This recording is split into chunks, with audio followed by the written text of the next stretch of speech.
Go Mouse Scouts, episode 117.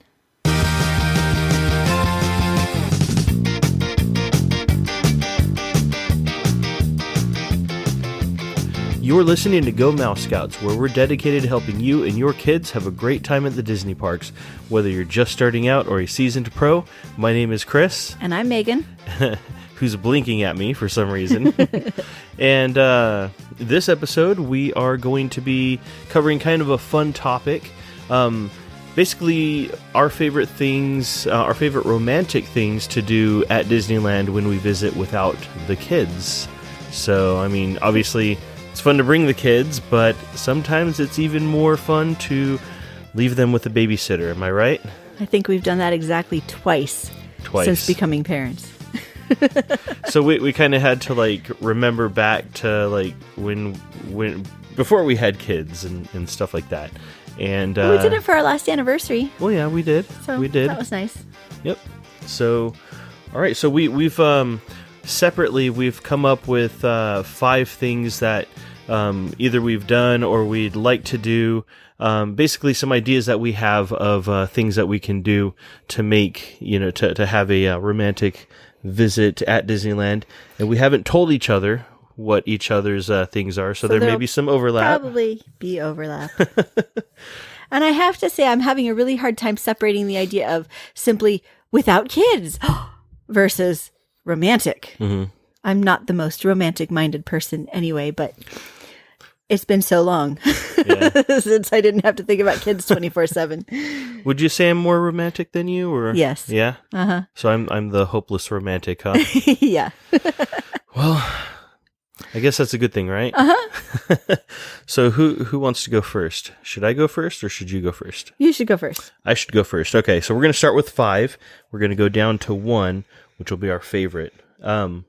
So my number 5 is take it slow. Basically, don't rush to go anywhere. I mean, we've been to Disneyland so many times, and sometimes we're just rushing to get from one place to the other, especially with kids and stuff. This is a time that we can really enjoy each other's company and take your time getting from one place to another, and I don't know, it just feels like the right thing to do, right? Yeah, definitely. Especially when you aren't having to herd the kids together and try and make sure you're not losing somebody. Yeah, exactly. So take your time and enjoy the scenery. Look up, look down, look all around, all the details, and especially enjoy your company. So mine is kind of similar for number 5. Mm-hmm. Just find a spot where you can just sit and just watch what's going on around you. People watch, watch the boats go by, whatever. But that was actually kind of one of my honorable mentions, which didn't make it onto the top 5, but it was in the top 10. See, that's so funny that you managed to come up with more than 5, and I struggled to come up with 5. Oh man, well, I don't know. All right, number 4. Have a special meal together. With kids, I mean, I come home from work, Megan stays home with the kids, and she's with them all day, and we're just in our own routine and stuff. I come home from work, we have dinner, during the day she goes out and runs errands with the kids and this and that. So to do something to try and kind of break the normalcy of things. I think I may have just made up a new word. But even breaking the norm of things you do when you go to the park, Mm-hmm. So if you're going to be going to the parks together as a couple without the kids, maybe make a reservation for the Blue Bayou or Carthay Circle or, someplace nice like that. You get a nice table for 2. You're sitting across from each other, or, well, I like to sit next to her because, I like her, kind of a lot. And, that'd be a great time for you to sit down and talk and just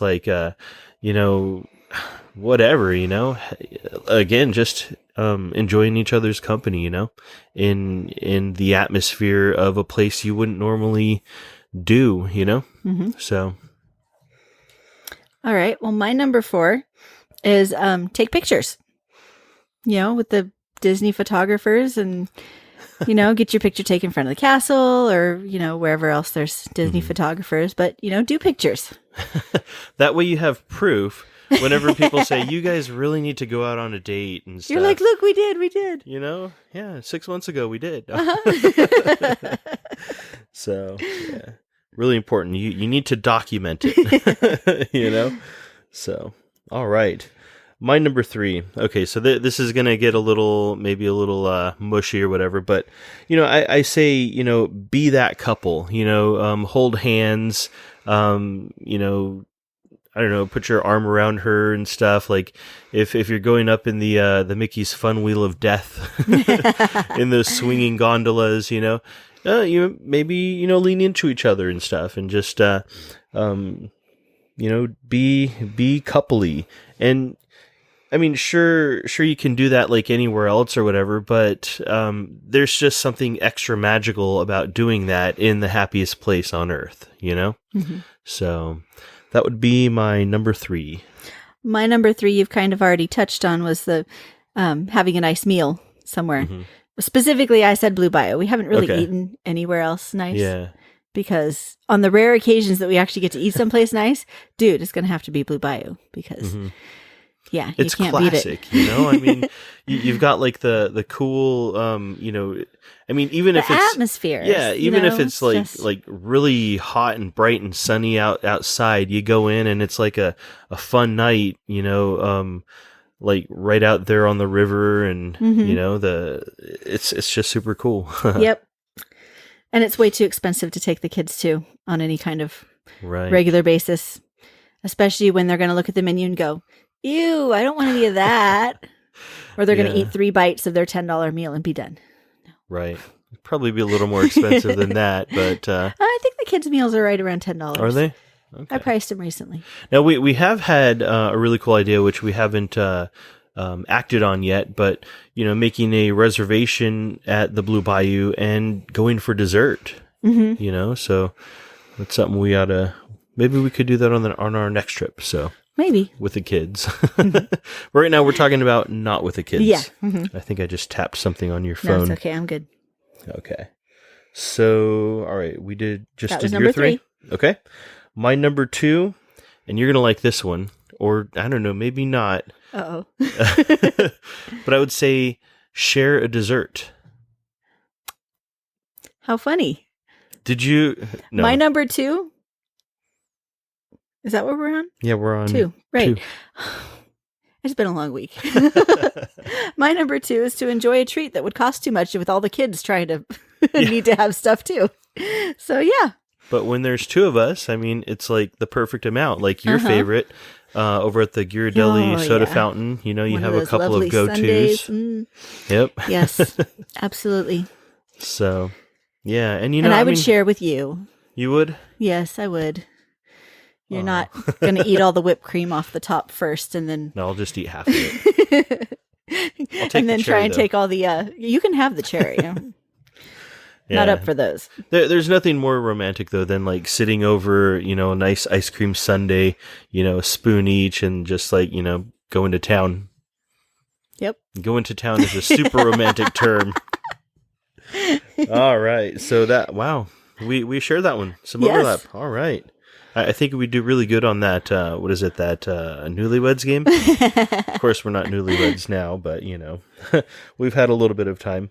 And number 1, one of my favorite things to do is watch the shows, and so I thought it'd be really cool to watch a show together.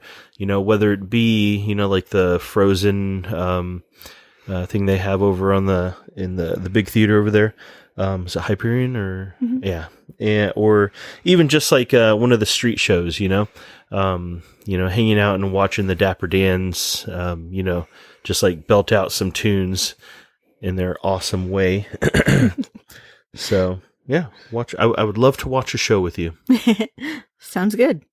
All right. All right. Well, my number 1, again, I'm having trouble separating romantic versus just without the kids. But it would be to actually ride rides together. Mm-hmm. That we rarely get to actually sit together on a ride. And if we want to ride any of the more fun stuff, we certainly don't get to do it together because, you know, we have to baby swap and somebody's got to stay off with the kids and it can't be the 7-year-old. So that's right. Yep. But I really enjoy actually getting to sit next to you on the rides and, you know, Indiana Jones or Space Mountain or anything, you know, where we California can just Screaming. Not have, you know, not do it by myself. Mm-hmm. Yep. We'll go through the loop together. All right. So, well, there you have it. Our top 10. Well, top 5s, I mean, each or whatever. Maybe top 7 since there was a couple of overlaps. But we also posed this question to people in our Facebook group, and I wanted to read a couple of the responses on that. I think they had some really good ideas. We had Kimberly mention she would like to have dinner at Carthay Circle, watching fireworks together with her significant other.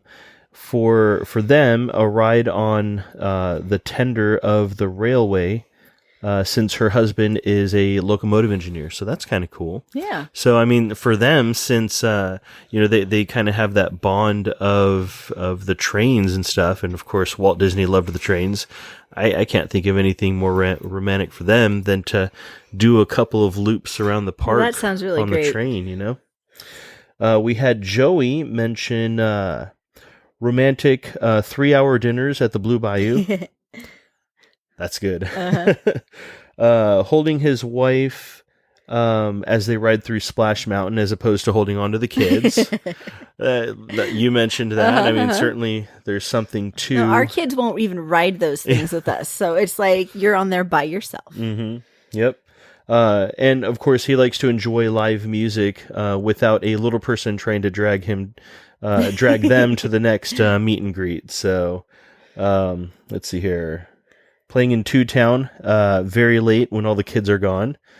Let's see. Sharing a Sunday on Main Street without having to share it with the kids. Bam. High five right there, Joey. Yeah.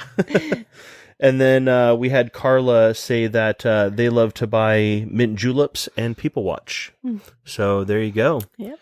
Now, if you guys would like to also take part in the conversation, this was actually one of our more popular posts lately in our group, but you can find us in our group by visiting gomouthscouts.com/Facebook and request to become a member of our group, and we'll let you in.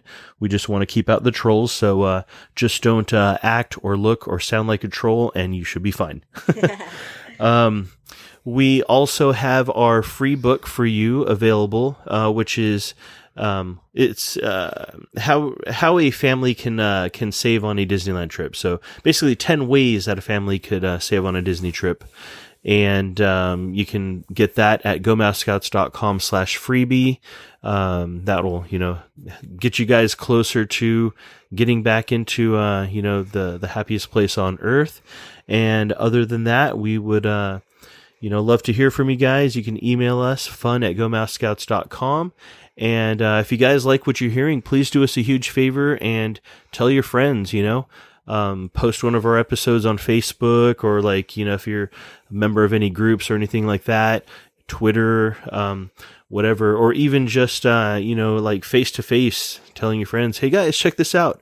We discovered this fun new podcast that I think you'll like. So, but yeah, so thank you guys so much for listening. We really appreciate all your support, and we will see you guys in the next episode. Take care.